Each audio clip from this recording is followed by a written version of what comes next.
did the impossible. She survived. 18 years, handcuffed, held captive in a backyard by a sex offender. An all-new interview about how you turn your terror into triumph. This makes you want to dance, doesn't it? The two daughters she gave birth to, now grown. How she feels about finding love today. And the unlikely video she wants everyone to watch to understand how you can save a life. Lessons for everyone about finding joy every day. Jaycee Dugard, Freedom, My Book of Firsts. Welcome to a special 2-hour edition of 2020 on ID. I'm John Quinones. It's a story of survival that stunned the nation. Jaycee Lee Dugard was just 11 years old when she was kidnapped by a sex offender and held prisoner for 18 years. In 2011, 2 years after she was finally rescued, Jaycee sat down with Diane Sawyer. She had written a book, A Stolen Life, that recounted in stark detail what she had endured during her captivity. Then, 5 years later, the two met again. Jaycee had a new message, told in Freedom, My Book of Firsts. It was a call to action and a lesson in meeting each new day with hope. On any given day in America, you could be walking by someone whose story could change your life. See your next move. A young woman who seems to be in an ordinary, happy day. You pass by, no idea what she's endured. No idea that she was once a little girl taken captive by a sex offender, held prisoner for 18 years, surviving his rages, his abuse, giving birth to 2 children in a hidden backyard. This was Jaycee Lee Dugard when her childhood was stolen. This was Jaycee Lee Dugard 5 years ago when she talked to me after her rescue. My world changed in an instant. And this is Jaycee Lee Dugard today. Re-emerging out of her privacy with lessons she's learned in the past 5 years. Thank you. About transforming suffering into joy every single day. Oh, this is my favorite. An unexpected masterclass in resilience and renewal from someone who had to learn life's toughest lessons at age 11. Look at her. It's as if time stopped. Do you feel 35? 36. I'm 36. closer to 40. Oh. Say I look a little bit older, please. Sorry. I feel old. I feel like I've lived a lot of lifetimes, you know, and I don't really, I don't know, I don't really put an age to myself. When you look in the mirror, do you? Yes. You do? No, I mean, like when you look in the mirror, do you? Yes. Even her face, in some ways, a constant reminder of the time stolen from her. All those years as a captive in a predator's backyard, a prisoner inside a shed. Your skin. No sun for 18 years. But you said your eyes are still very sensitive to light. Yeah, very, very sensitive to sunlight. A scar, invisible to the world. Scars she says she accepts in the life she now lives with her mother and her daughters, the one she gave birth to in captivity. I don't think there's anything inside me that isn't in anybody else. It's taken a lot of time, and it hasn't come overnight. You know, you have to put in the hard work and cry and for sure laugh about everything that you can. She says sometimes you can only find the light by looking straight through the dark memories. What it was like being in the backyard, it's always there in the back of my mind. Never really goes away. The backyard, that's always how you call it? The fences. The prison backyard. There is no way to tell you about the triumph of Jaycee Dugard today without taking you back. Hello? To those last moments when she was still a safe and happy little girl. An 11-year-old who loved her mom, her little sister, a cat named Monkey, and school and books and stories, and by holding on to the memory of everything she loved, survived and would triumph after a battle in a monstrous backyard, where a convicted sex offender let out of prison early Philip Garrido and his wife Nancy, kidnapped her, handcuffed her, imprisoned her, forced her to give birth outside. And over again, dozens of times, law enforcement would miss the easy opportunities to find and save her. For 18 years, she'd be forbidden to say her own name. So this is how her book, A Stolen Life, begins. Let's get one thing straight. My name is Jaycee Lee Dugard. I was kidnapped by a stranger at age 11, and I want Philip Garrido to know that I no longer have to keep his secret. You would never know what she survived, Oh, my pine cone? unless you notice how her face changes when she speaks of the past. And the charm around her neck, it's a pine cone. Back then, it was the last thing I touched. You know, the last grip on me. Now it's a symbol of hope and new beginnings, and that there is life after something tragic. It is June 10th, 1991. Jaycee Dugard wakes up in this house in Lake Tahoe, California, where her family's moved because it's a safe place to live. She's in the 5th grade and remembers worrying about the field trip coming up because she's so shy. Remembers dressing in her favorite all-pink outfit. And she remembers the mom she absolutely adores had to leave early for her work as a typesetter at a print house and didn't do something she said she would do.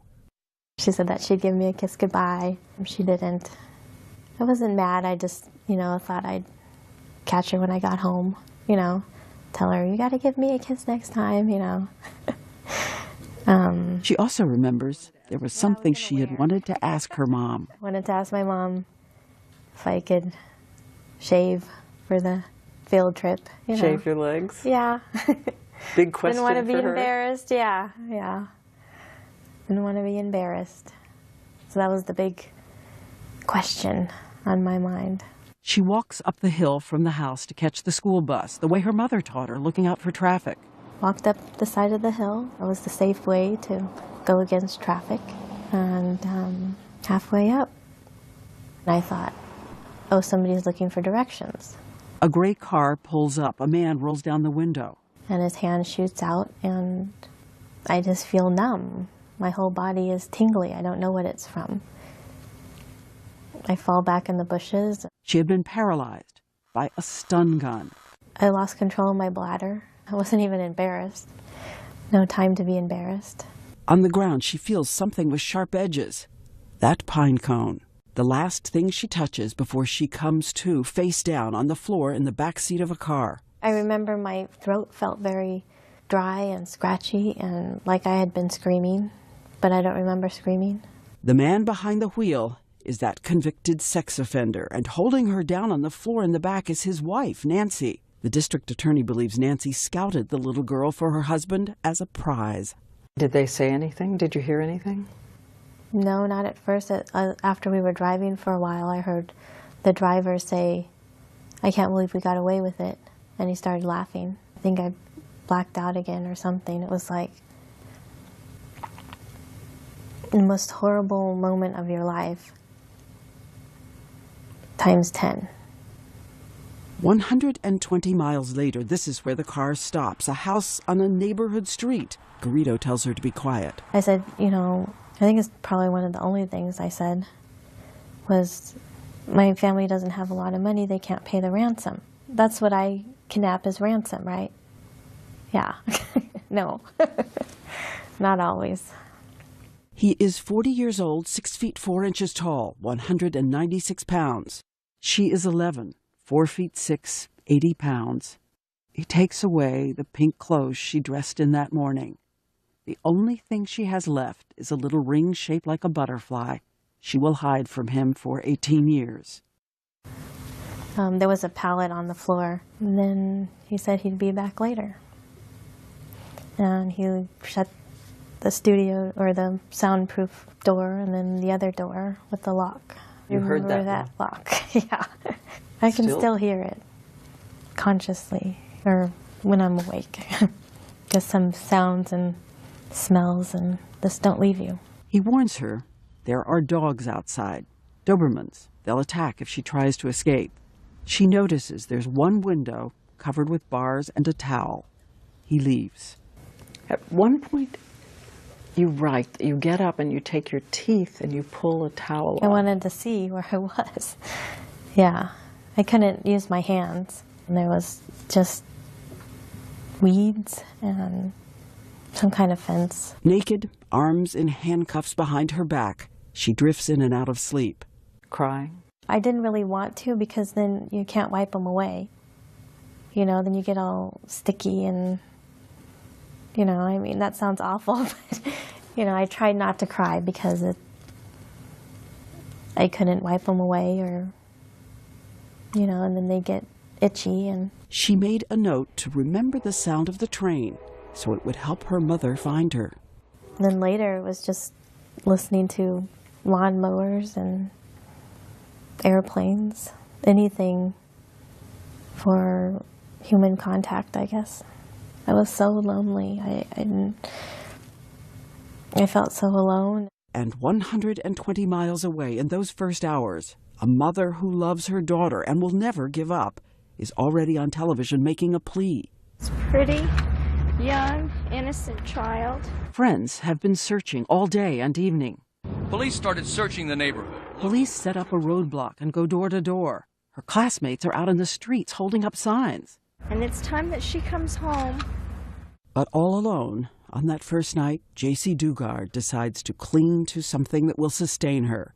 The moonlight streaming through the towel reminds her of her mother and gets her through the night. We would always sit on the porch and we would debate whether the full moon or the crescent moon was the better moon. I always liked the full moon and she liked the crescent. And just always made me think of her. Do you remember the song you and your mom sang? Looking at the moon? Hi, you are the moon. How does it go? I forget. I love the moon and the moon Sees me. I see the moon and the moon sees me. God bless the moon and God bless me. When we come back, a Time that mother's she comes search. home. You were always there. You never left me. Parole officers, doctors who miss what is in front of them.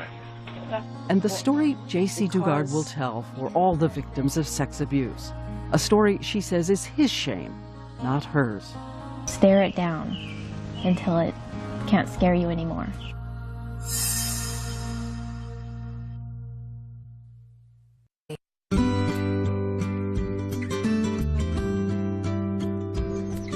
We meet up with Jaycee Dugard at a ranch near her house. For the past 5 years, she's been coming here.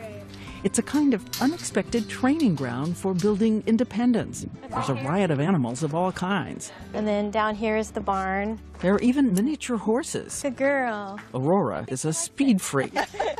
After all the obedience and forced submission for 18 years, she has had to learn the basics of becoming herself, how you make choices, and the ordinary interactions of buying something in a store. You want to see Darwin? No, thank you. Thank you. You too. And what about going out in crowds? That's easier. I prefer not crowds. Still. Yeah. She says the hardest thing to conquer is the terror embedded inside you, for instance, of strangers and what strangers can do. Okay. This is Philip Garrido. In a video obtained by ABC News, he is singing one of the songs he wrote. He told everyone he was a musical genius on the verge of a big break. He also claims to be a religious visionary, calling himself the Witness, rambling on about the Bible, saying he was chosen to hear the voices of demon angels in the walls, in the ground, and that he'll save the world. His first arrest was 1972 for raping a 14-year-old girl who was too afraid to testify, so the case collapsed. 5 years later, he took a woman into a rented storage container and raped her for 8 hours. He would be sentenced to 50 years in prison, but for some reason, the parole board decided to release him after just a quarter of that sentence was served. First week, in June 1991, the 11-year-old girl, handcuffed, arms behind her back, is aching, skin rubbed raw. Philip Garrido is her only human contact, and for those first few days he just comes, sits, tells her funny stories, brings her soda and fast food. A classic approach for a pedophile. Then one day, he brings her a treat, a milkshake. She is still in handcuffs. My first taste of pure evil. You knew it was pure evil? Yeah. It is the first day he rapes her. I mean, maybe I didn't register that and go, oh my God, you're evil. But your body and there's something inside of you that knows this is not right. The pain, the abject fear. Afterwards, she remembers seeing a trail of ants make their way towards that untouched milkshake. At one point, he gives her a TV, tuned in to QVC. I would fall asleep to the sound of jewelry being sold, but at least it was talking. Her only company is a spider on the wall. She names Bianca. There was not a day that I didn't cry. I felt like there would never, ever be a day that I wouldn't cry again.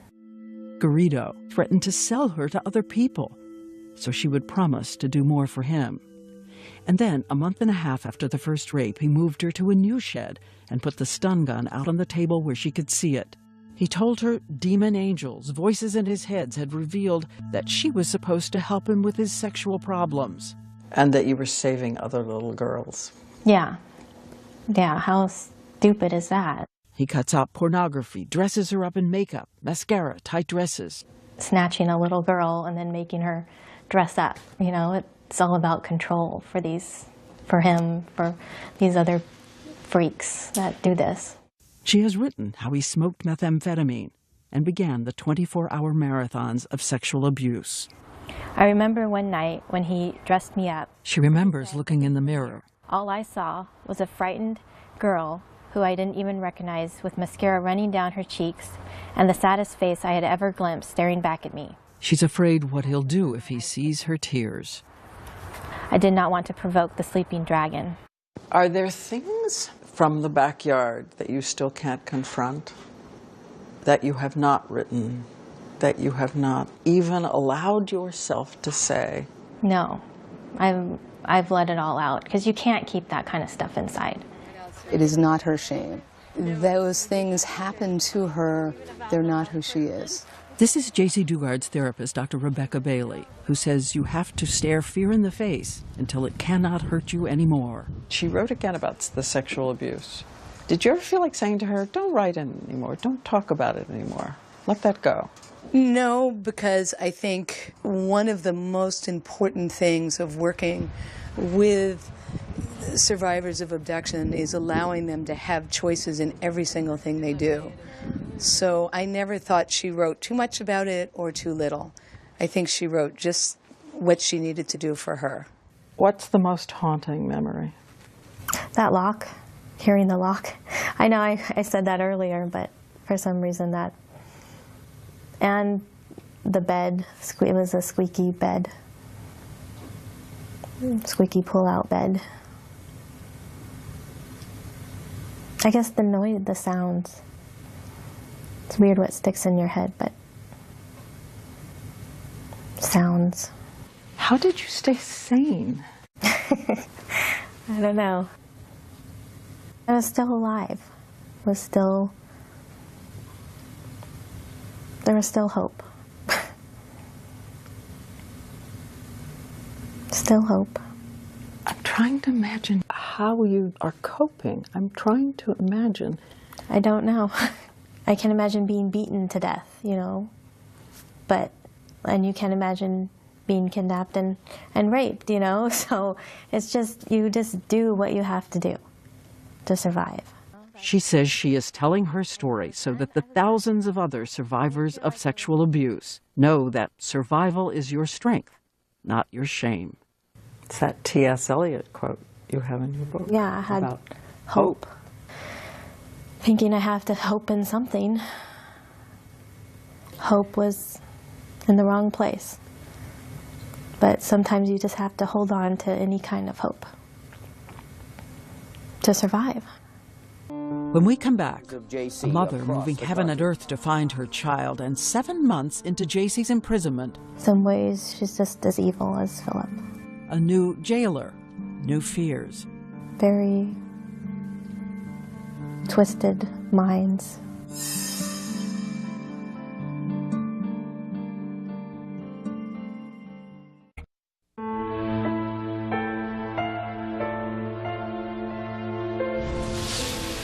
As we said, for 7 months, the only human being Jaycee Dugard would see was the man who was coming to rape her. Back home, that field trip she had worried about was long over. Back home, her 5th grade classmates have now graduated elementary school. Her mom is raising her little sister, feeding Monkey the cat, and asking everyone to keep searching and believing Jaycee will return. She is coming home. That gives me a lot of hope, a lot of optimism. Somebody's, feeding me dreams for a reason. And by the way, her biological father had left the family, was never in Jaycee's life. There was a stepfather, but Jaycee was not close to him. 2 hours away, Jaycee is now being moved back and forth from the soundproof room to the larger room where she's handcuffed to the bed. Her only company, a spider, she names Bianca. Then one day, 7 months in, Garrido says there is someone he wants her to meet and he wants them to be friends. She enters the picture. Yes. Nancy. Nancy Garrido is his wife. They had met in a visiting room at Leavenworth Prison. He, a prisoner there, she visiting her uncle. She, a Jehovah's Witness. He talked to her about the Bible. She became his partner in the hunt for little girls. She was the other person in the car that day, the one who pinned Jaycee Dugard to the floor after the two of them had stun-gunned and grabbed her. Now, when she first walks in, she brings a purple bear. In days to come, a Barbie doll, chocolate milk. I was so lonely. I craved any kind of attention. I wanted her to like me. Because I felt like if she doesn't like me, then I'm going to get in trouble. Jaycee remembers using the cartons from the chocolate milk to try to make furniture for her Barbie. Nancy starts bringing me meals. There's a TV over there, so I could watch TV as long as it was low. she told you she was sorry what they'd done to you? Mm-hmm. She told me that. She cried too. In some ways, she's just as manipulative because she would cry and say, I can't believe that he did this. I wish he would have got a headache that morning that he took you. And she knew everything. Yeah, she knew everything. Everything. What makes somebody do that in the first place? Take somebody else's child just to satisfy your husband. I don't know, she's just as evil as Philip. Very twisted minds. Twisted. Okay.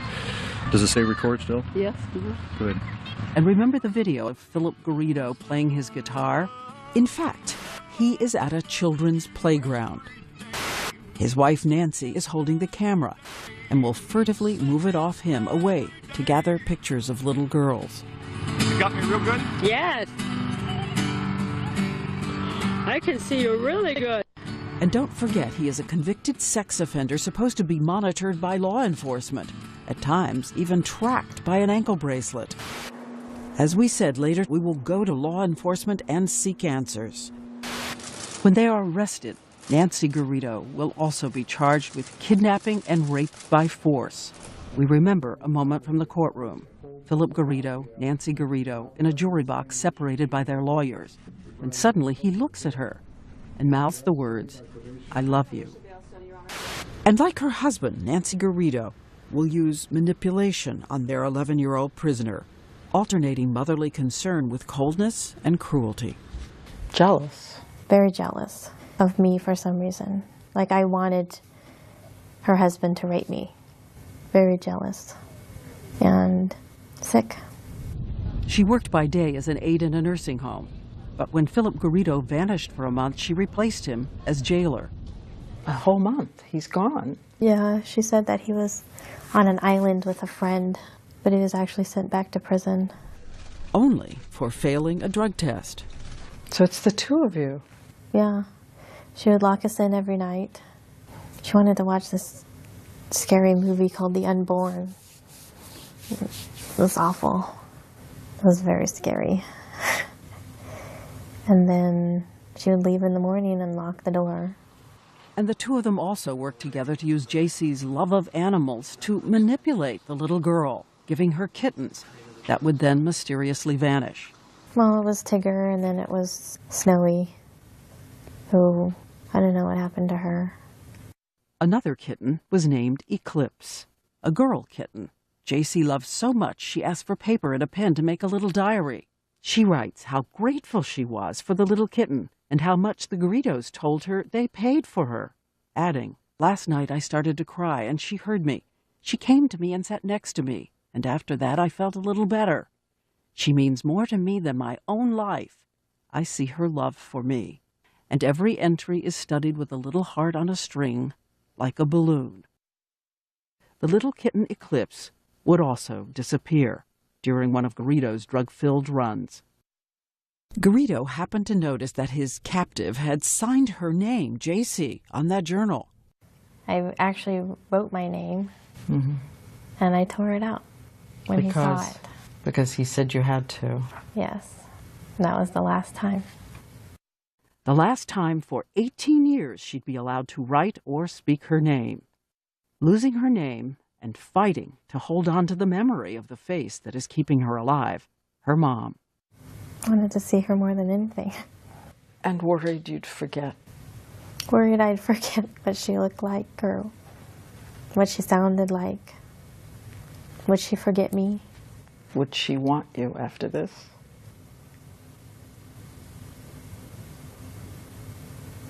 Yep. Being a mom now, you know, I know that she never forgot about me because I can never forget about my kids. But, you know, when you're a kid and you think you're easily forgettable. And her mother, Terry, is also fighting to hold on as 1 year passes, and then a second. She's alone except for her own family and friends, some of whom quit their jobs to help her. On TV, she shows Jaycee's room untouched since her disappearance. It's where Terry says she goes to pray every night. Even though she's not here, she's still in my heart. And when 34 months have passed, 1,029 days since Jaycee Dugard was kidnapped, sometimes the handcuffs would come off. Do you remember the day you weren't handcuffed anymore? I don't remember the exact day. Just all of it. I don't know if it was all of a sudden. It was over time. But she would still always be locked in a bolted room. One night, the Garridos are with her. They are watching the 10 Commandments on TV. For the first time, they bring her cooked food, corned beef and cabbage. It's Easter, 1994. And then they tell you they think you're pregnant. Yeah. 4.5 months pregnant, 13 years old. When we come back, Jaycee recounts the ordeal of giving birth. You're in labor and there's nobody there. Just scared. It was terrible pain. Didn't know what was going on. And a new fear. He held her in a chair and prayed that he would never hurt her. Stay with us.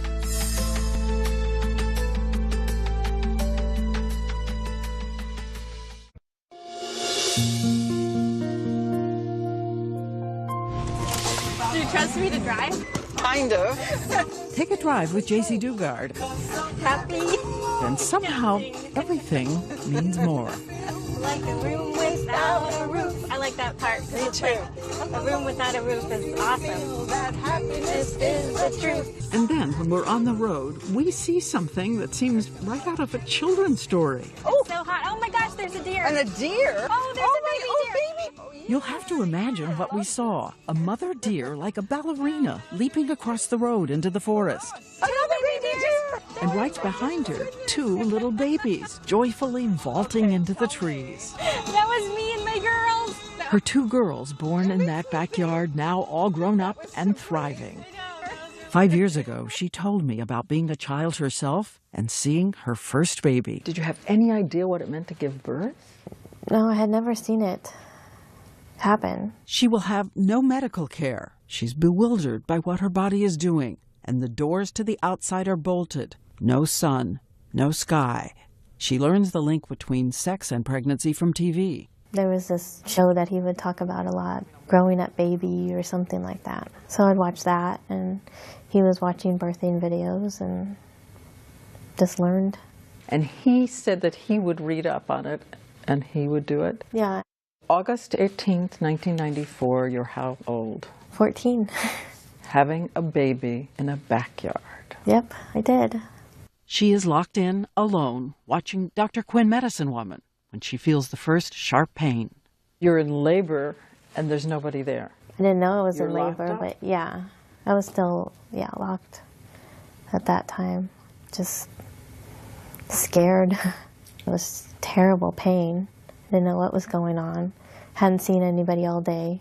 She will be in labor all by herself for hours. Finally, the Garridos return. They give her codeine.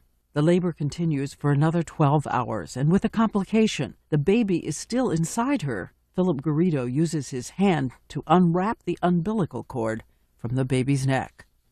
He had seen that on one of the shows, that's what you do, because she wasn't coming out. So he did that, and she came out, and then I saw her. She was beautiful.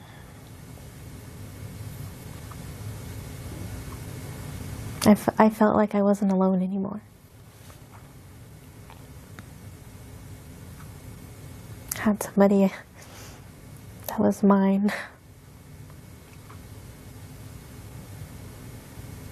I wasn't alone. And I knew I could never let anything happen to her. I didn't know how I was going to do that, but I did. And when Garrido takes the baby, he held her in a chair and prayed that he would never hurt her. Was it your terror? Yeah.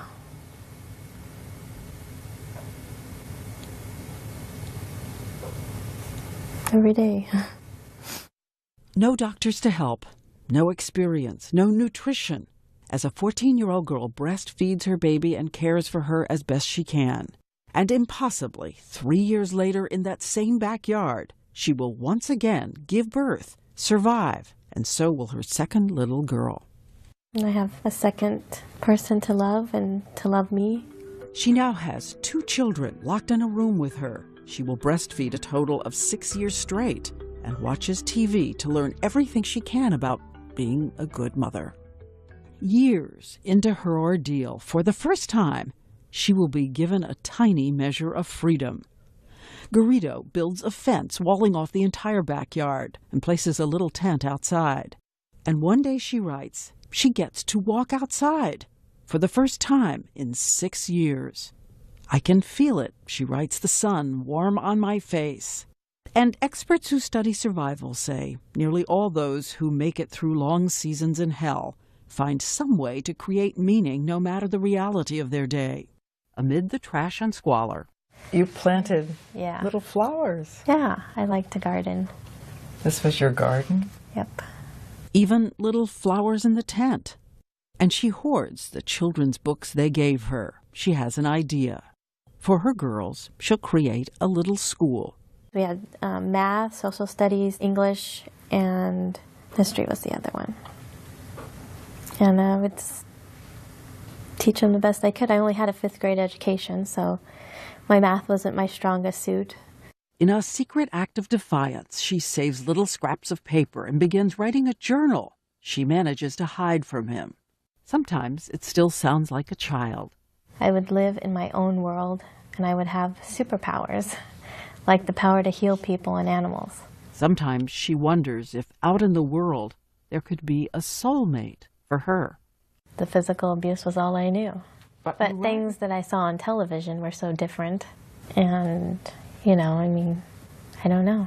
Look at this. I would search the world for the top teachers if I could get out of here, and psychologists and doctors. And I would organize, and we would open a free clinic for homeless people to come and interact with animals. Time on my hands to think about things I would do. Her daily life is dependency, isolation, drowning in his manipulation and control. And the constant insistence for her and the girls there is only danger outside the fence in the unknown. Jaycee Dugard writes Garrido often erupts with anger, inexplicable rants about her behavior, which she keeps trying to alter in order to subdue his moods. She says she had to study his rages, his demands, and writes about animals in the wild that play dead to survive. I was a predator and prey, very much prey, obviously. But predator too, I really had to analyze him and stay alert, stay sane. And then one day, Garrido tells her she has to help him make Nancy feel better. So he's decided that from now on, Nancy will be the girl's mom. Jaycee is just to be the sister. She has nothing of her own. She later writes in her journal, I want to be free to come and go as I please, free to say I have a family, free. Free to have my family. And next, the great mystery. Why didn't she try to escape? Did you think about taking those two girls and running?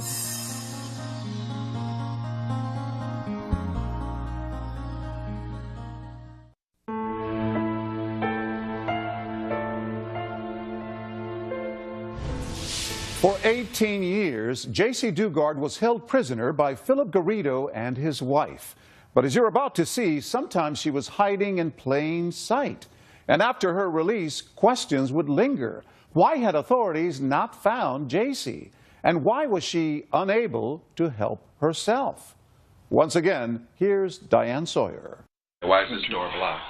You're looking at a home movie the Garridos made of a parole officer going through their house. One of the 60 regular visits parole officers will make to check up on a sex offender. The voice you hear is Nancy Garrido taunting the officer. What does a parole agent do for his parolee? Ma'am, you can come in office and we'll discuss that. As the parole officer fails to find Jaycee Dugard 30 feet away. On another occasion, Garrido actually lets her into the house. She even has a casual exchange with a parole officer, not daring to say who she was. I actually talked to one of the agents, and the agent proceeded to give Philip his urine test and left. This made me feel like didn't really care. A neighbor called 911 once and said she had seen girls in his yard. Nothing was done. And so more and more years go by, summers, fall, winter. Jaycee Dugard's little friends from the 5th grade are now entering college. She has been told to take a new name. Who were you? I was Alyssa. I liked the actor Alyssa Milano and Who's the Boss. I couldn't be Jaycee, so I picked another name. And who were you inside when you would be out among people? Hiding. Afraid I'm going to make a mistake and do something wrong. And no one seemed to see you? No, nobody noticed. She said by then she'd gained weight and her blonde hair had turned brown. Did you know that there was an artist's attempt to imagine what you looked like? What do you think? I don't think it looks like me. When she became 17, both babies now born, Garrido's sexual interest was over, but not his hold on her. When we talked 5 years ago, we think you can almost see something haunting her as she looks back at who she was then. Did you think about taking those two girls and running? I'm sure I did, but it wasn't something I felt I could do. Because? The situation felt like it wasn't an option. I don't know how else to explain it. There was no leaving.